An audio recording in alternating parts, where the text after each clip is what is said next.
Hey guys, and welcome to today's video. So today's video is going to be a this or that video. It's a video where I am talking about two pillars and their newest flankers and how they compare. Are they redundant? Do you need both in your collection? And then two flankers that don't smell the same, but I feel like they were released around the same time. They have things about them that vibe. And then I'll go over how they compare to other fragrances in the range, because these are flankers of a range of fragrances, so it'll make more sense once I go through everything. But quick disclaimer, this video, like all my other videos, are just for fun. They are my opinions. I kind of wanted to put that out there because I don't get a lot of negative comments. I think that's because, one, I'm not a big channel, and two, I really do try to say in my opinion on my skin to my nose, because that's all it is. It's just my opinion. But in my last video I did get a viewer that got really bent out of shape. She left me 3 different comments. Usually I would think it's just someone trolling, but because she is someone who's watched my videos for some time, I was a little shocked that she came at me the way she did. And while I am okay with comments of disagreement, I'm not okay with being called a liar or telling me to do better. This is just a hobby. I want to keep it light and fun here on this channel, so I just wanted to put that out there. Everything I talk about is my opinion. That's my opinion! But let's go ahead and get into the video. All right, the first set of fragrances we're going to be going over is Dolce & Gabbana's Devotion. So the pillar, the first of this fragrance, is the original, and then its flanker is the new Intense. All of these fragrances are the Eau de Parfum, and the first 4 I'm going to talk about. The pillar was released in 2023 and its flanker in 2024. Devotion, the original, is considered a warm floral fragrance. This has keynotes of candied citrus, orange blossom, and vanilla. Some additional notes online are panna cotta and rum. Now, I did see candied citrus and also candied lemon. Either way, it is more of a lemony scent in the opening and when you get a new bottle. So I got this one last year and it has deepened. And when I bought it last year, I got the lemon more, and it was a lighter scent. It was a lighter kind of lemony cake scent, but without being too foody or too dense. It was airy and sugary sweet. And the candied lemon was very much in the opening, and then in the dry down, this dried down to be more of a vanilla scent. There is something about this original and the Intense version that comes off kind of screechy and warm that I get in suntan, that I get in both of these fragrances. I don't see that anywhere else, but for whatever reason, I pick that up on my skin. It's almost like the beachy feeling or suntanny feeling that I get from Sol de Janeiro's Boom Boom Cream and Cheirosa Brazilian Crush Spray. It's just something kind of warm and almost solar, something that I get from suntan. And I get them in both of them, and I just want to mention it because I've always gotten it, even when I picked up this new one. But now that this fragrance has sat for a year, the lemon is very blended now, more subtle. It's not as loud. And this one has gotten more intense. So I feel like this one smells a lot like the new one because that candied lemon is very much off in the background now and not as loud as it was last year. So the new Devotion Intense, this one's considered a warm, spicy, sweet gourmand. This has hazelnut, orange blossom, and Madagascar vanilla. Now I feel like when this one sits for a year, it's gonna get even stronger. There is something slightly spicy in this one, but it's very subdued. I don't know what it is in here, if it's some kind of like pepper or ginger, just something spicy that's tickling my nose, but I don't know where it's coming from. And I feel like I get it more on the paper than I do on my skin. On my skin, this smells a lot like the original, more so now that I've pulled it out after a year, but it just leans a little bit more on the nutty side. So I find this one to be a kind of vanilla gourmand scent, but I would say this one opens more lemony, especially if you get a newer bottle, and then this one opens up a little bit more nutty, but both dry down to be a very similar kind of vanilla gourmand scent. So I do find these to be redundant in my collection. And I actually won't be getting a bottle of either. I was debating of getting a bottle of this one, but now that the lemon disappears after a year, I don't know that I would want that, because that's what I enjoyed about this, was kind of that lemony gourmand that I would get. And I also enjoyed that it was light, airy, and fluffy, and it's a little bit more vanilla, and it has deepened. So I do find these to be redundant in my opinion. Next, we have Burberry Goddess and Burberry Goddess Intense. Now, Burberry Goddess, the original, this is a warm, spicy, sweet gourmand. This has keynotes of lavender, vanilla infusion, vanilla caviar, and vanilla absolute. And then some additional notes online are cacao and ginger. Burberry Goddess, like Devotion, has gotten deeper, but the scent itself hasn't changed. Like the vanilla in here didn't take over the lavender. The vanilla and lavender just have gotten stronger. And it also started to change. I talked about this scent several times after my initial review, and I never used to be able to get a ginger. And while I still don't get a super ginger scent like I do in other ginger fragrances, this does have a kind of spicy opening that does smell a little gingery. And it's very much in the opening, and then when this dries down, it's that beautiful lavender vanilla fragrance. This is my favorite vanilla in my collection. It's simple but classy and beautiful. I'll leave my review below. I think this one's gorgeous. And even though it's gotten more intense, all of the notes have gotten intense. So it's still the same scent, but even stronger. It's deepened with time. I did get the travel of this one first, fell in love, and got the 50 ml. So then we have Burberry Goddess Intense, and I'm not going to finish this travel. I do not like the new Burberry Goddess, and I don't find this to be redundant. I would definitely try before you buy, but owning both I don't feel like would be redundant. Burberry Goddess Intense is considered a warm and spicy gourmand. This has keynotes of a lavender essence, the famous vanilla trio, and then there is a fourth vanilla wood that has a smoky character and a note of patchouli. So this one,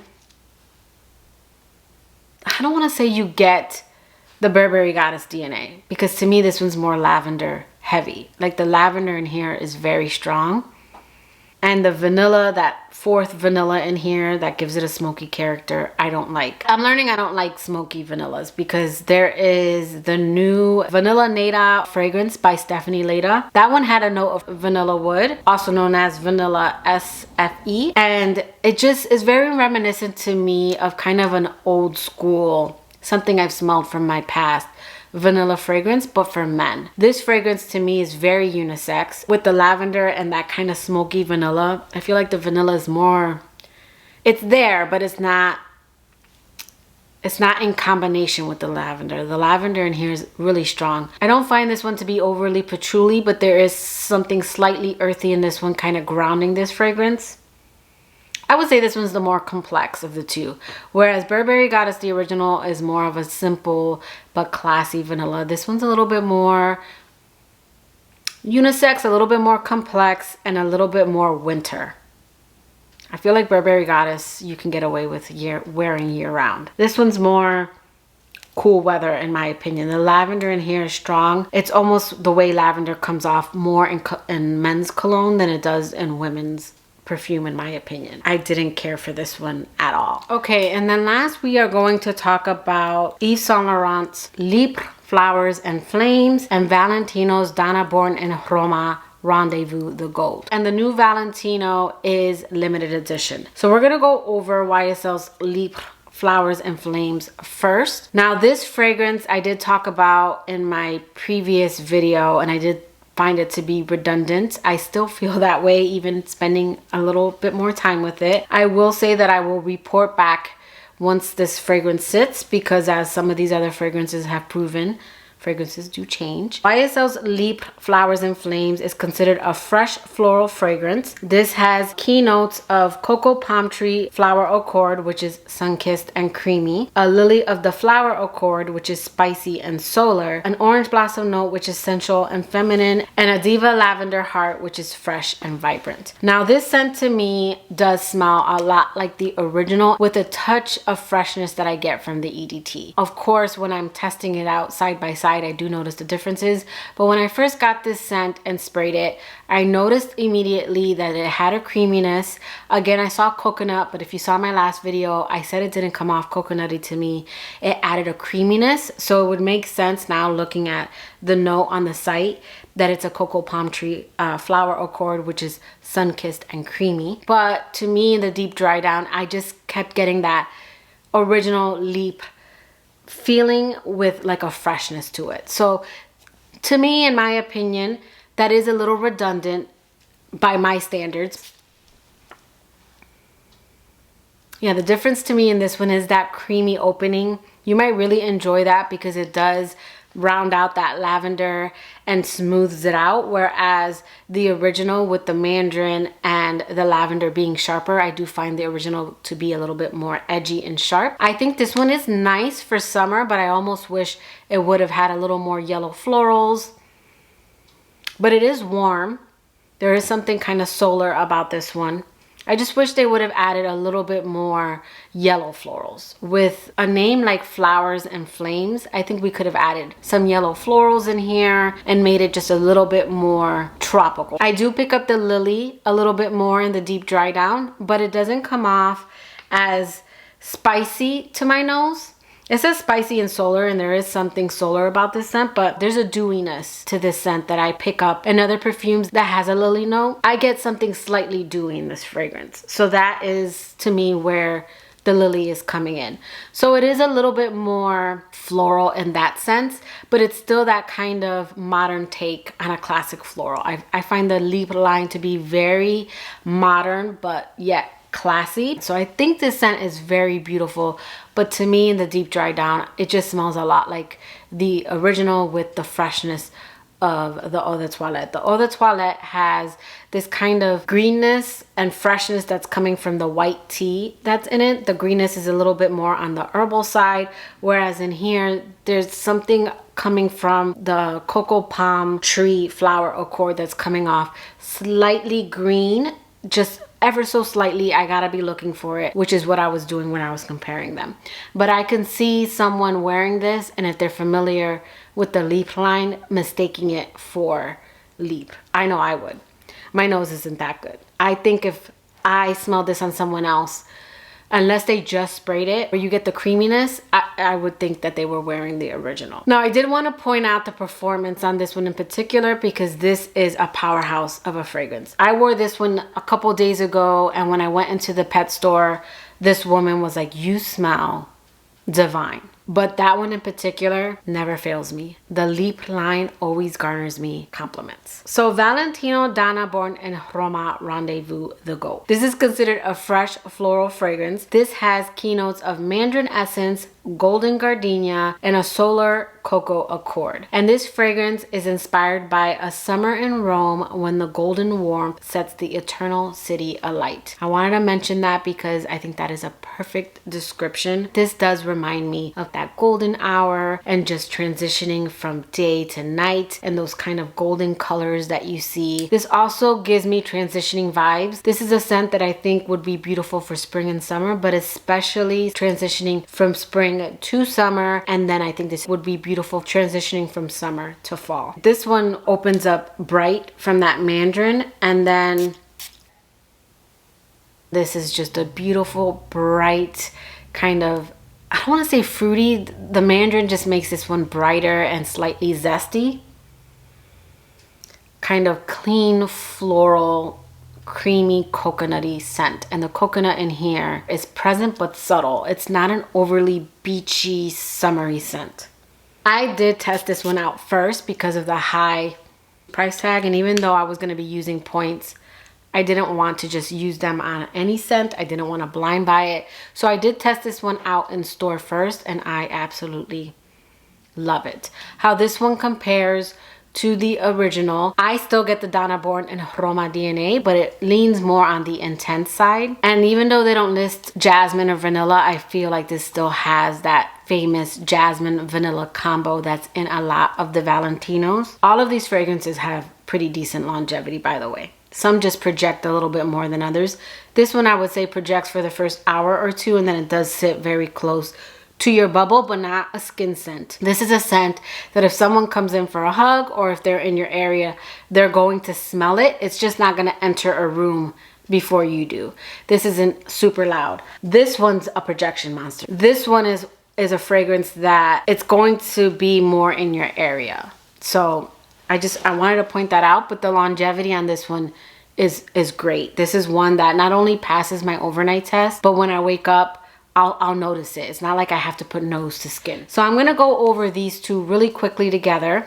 These don't smell anything alike, but because this is a this or that video, and these are two fragrances that were released around the same time, and to me vibe a little bit more on the summery side, I kind of wanted to talk about them. They are similar in that they're both warm, kind of solar, floral fragrances. They're very different in my opinion, but if you don't want a lot of the same, I would say this one's a little bit more coconutty, whereas this one's more creamy.